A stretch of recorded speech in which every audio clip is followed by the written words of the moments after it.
Te ju mäletate, et mõned aastad tagasi tegime prillidoosis eakate inimestega ühe väga ägeda proovikivi. Nimelt õppisid nad selgeks hip-hop tantsu ja see tuli nii ägedalt välja, et nad jõudsid isegi rahvusvahelisse meediasse. Ja nüüd on see sama hip-hopi treener Joel Juht võtnud kätte ise proovikivi, mis ületab igasugused piirid.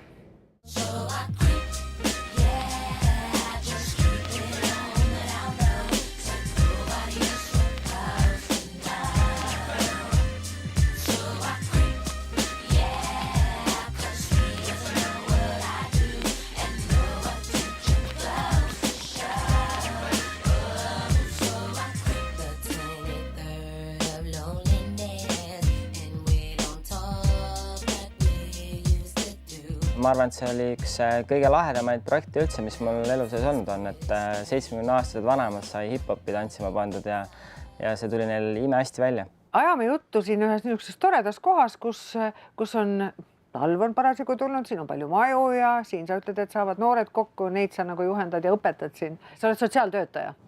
Põhimõtteliselt jah, et väga suuresti juhin täna Eesti ühte suuremat noorteorganisatsiooni ja samuti ka siis tantsukooli J Streeti, kus on siis tõsiselt palju lahedaid noori, keda on vaja igapäevaselt siis kasvatada ja kantselda. Ja see koht ongi just meile sellepärast väga armsaks saanud, et kuna sul peab olema koht, kus sa saad noortega tegeleda ja paraku linnaruumides jäävad need ruumid kitsaks, kui on lapsi palju ja samuti siin siis oleme alustanud juba siis nüüd sellel aastal siis 3. korda jõulumaad. Selle tegemise juures noored saavad praktiseerida meeskonnatööd, õppida ja ma arvan, et see on nagu selle asja juures üks kõige olulisem asi. Paari viimase aasta jooksul oled sa teinud ühe suure kannapöörde.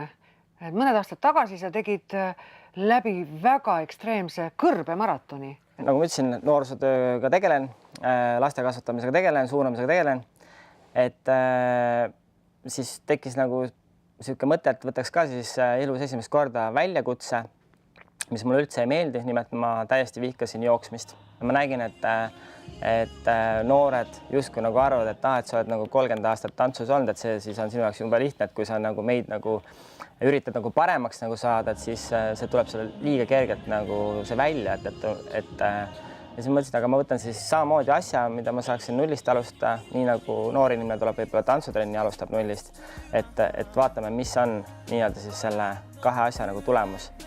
Ja tulemus tuli väga hea, nimelt 6 kuud siis enne kõrbemaratoni läbisin ma 2000 kilomeetrit treeninguna jooksu ja kõrbemaratonil siis 1260 inimesest jäin 214.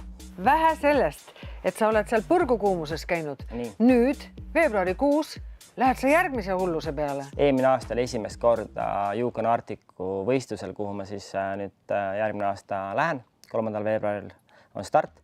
Siis eelmine aasta oli esimest korda 51 kraadi miinust ja selle tulemusel oli ainult üks lõpetaja. Ja siis mina olen Eestist esimene eestlane, kes seda siis läheb läbima. Sa lähed sinna, kusagile kaugele Kanadasse. Kaugele Põhja-Kanadasse. Nii. Kuidas ennast selleks oled ette valmistanud? Alates siis eelmise aasta veebruarist alustasin külmade dušidega, ehk siis et keha harjuks hästi palju külmaga. Siis ma läbisin Wim Hofi külma koolituse, 4-nädalase koolituse.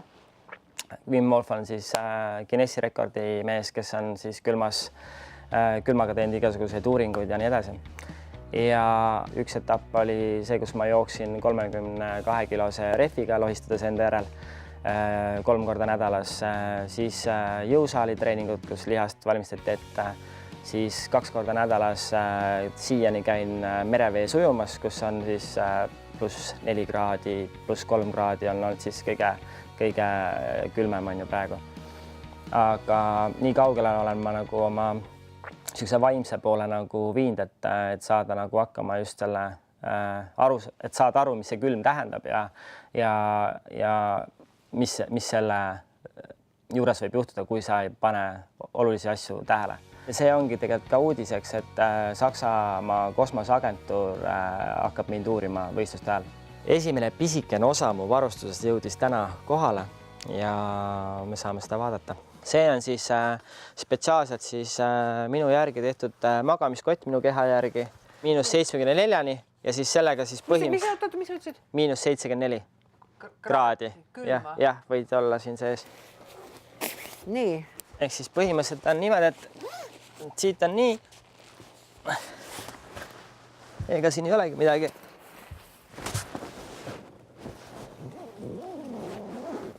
Pool tõmbad kinni ja... Kuule, aga nüüd ütle mulle ühte asja. Ja hästi, siin on su peakene. Oh, jumal, hoidku nagu oma lapse eest olid. Nüüd sa tahad öelda, et selle kotiga magad sa lageda taeva all 50 sellega kraadises. lageda taeva all ja siis siia ümber tuleb veel ümber kott, mille nimi on piivipääg. Ehk siis see piivipääg on eraldi nagu siukses sama suures nagu ümbrises nagu magamiskott on ta nagu telk. Näe, sellised kindad on. Need kindad konkreetselt on siis nagu kattekindad, et tegelikult siia alla läheb veel siis üks-kaks, noh, ütleme 2 paari kindaid. Tuleb äkki pissi häda peale, mis sa siis teed? No siis on nagu öeldakse, et 1 ja 2 asja saab teha, et ega seal külmast tuleb teha need ära kiiresti. Aga sa ei kujuta endale lihtsalt seda situatsiooni praegu ette. Mina arvan küll, see ei ole nii, et sa kohe tead, et seal on külm ju. Ei, selles mõttes, et eks ma ikka kujutan ette, et ega see käibki lihtsalt jube kiiresti, et pigem on küsimus selles, et kuidas sa nende kinnastega oma tagumikku pühid. See on suurem probleem, et siis sa pead need ära võtma ka paraku, et lihtsalt küsimus on selles, et sa ei tohi käsi täitsa paljaks võtta, nii kui sa käed täitsa paljaks võtad, siis saad külma ammustuse kohe. Ja kõige tähtsam on see? Ja see on siis minu nii-öelda kaart, et puhtalt sellepärast, et kui peaks lumetorm tulema või midagi, et ma suudaksin tajuda ära, kus ma olen. Et siin on näha need punktid ja siis siin lõpus on mul distantsid, need on küll miilides, ehk siis 436 miili on kuskil siis 700 kilomeetrit. Aga appi saad ikka karjuda, kui vaja on? Ei no, üksinda saan karjuda, aga noh, põhiline ongi see, et mul on GPS telefon, millel on SOS nupp. See ei ole mul kogu aeg järel ja eraldi on siis küljes GPS seadeldis, mis on siis korraldajate poolt pannud, et kes tahavad jälgida, kus ma siis olen, siis saavad üle internetilehe ka näha laivis reaalselt, kus ma siis hetkel tiirutan. Aga miks sa seda teinud oled? Miks sul seda vaja on? Kellele sa tõestad seda? Ei, selles mõttes, et ega ei olegi vaja nagu alati tõestada. See oli nagu lihtsalt sihuke tõestamine enda jaoks ja võib-olla noh, ma olen alati noortega rääkinud, et mis nemad sellest saanud on, et täna tegelikult on väga paljud noored sellest saanud motivatsiooni, et ma ikkagi vean väga suurt hulka inimesi ja need noored on saanud aru, et tehakse nagu õiget asja ja need noored on hakanud ise jooksmas käima ja nad on ise nagu aktiivsemad ja minu arust see on nagu selle asja juures kõige ägedam, et just inspireerida neid noori inimesi. Sa oled ise ju noor kullakene, sa oled 37. Saan 38. Saan 38. Aga sa räägid nagu vana inimene?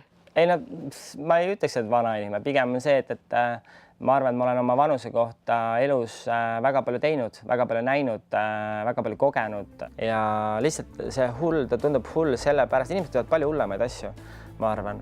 See on niisugune tervise, sporti avastamine ja maailmana. Oled sa kunagi virmalisi näinud? Ei ole. No vot. Aga sellepärast see on ka üks põhjus, miks ma tahan sinna minna, sest et seal on maailma kõige ilusamad virmalised.